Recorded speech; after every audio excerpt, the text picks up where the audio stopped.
Saboylanar uchun ketdi ochilmagan suvlar eng achinarli holatlardan biri. Biz faqat ofisantlarni zo'r ish yerlarini emas, realniy narsalarni qo'yamiz, xatolarni hammaga ko'z tutib o'tamiz. Jasurbek, yana kontrol ochding. Biz stolda kimni o'tirib ketdi hozir? Va ikkita farch o'tirib ketadi. Ha, ikkita farch. Ozgina ko'nglimiz sezib turibdi xatoni. Xo'p, saboylanar uchun ketdi ochilmagan suvlar nechun berilmadi? Mehmondan so'radim, saboylarni olib ketasizmi dedi. Yo'q, kerak emas deydi. Xo'p, bera uchrashuv olgan qiz bilan bola o'tirdi. Sen shu qizning yonida boladan saboylarni so'ragan vaqtimda u yo'q deb javob berdi. Kassa pulni to'lab ketdi-da, ozgina yuzimda boshqacharoq narsa, emotsiya paydo bo'ldi. Chunki bu stol kamida 1 milliondan ziyod pul to'lab o'tiribdi uchrashuvda. Sen esa saboyni chiroyli aytib turib, mehmonning yonida o'zini qiz yonida boladan saboyni so'rading, albatta yo'q deb aytadi.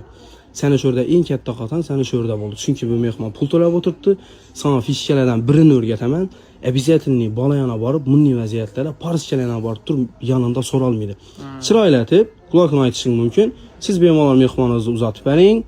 Saboylaringizni esa chiroyli taxlab qo'yaman deb. Hozir biz kimnidir mehmonning haqqini yeyishga giramiz. Chunki hamma narsalarni ochilmagan holatda pulni to'lab ketib turibdi.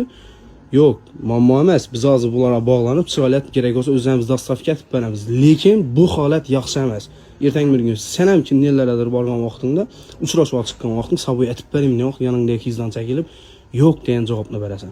Tushunarlimi? Saboylanchalarni taxlab qo'yamiz. Hozir o'zini mehmonga beramiz. Hurmatli ofisantlar, bu narsaga xato yo'l qo'ymanglar. Bu obishchi narsa emas.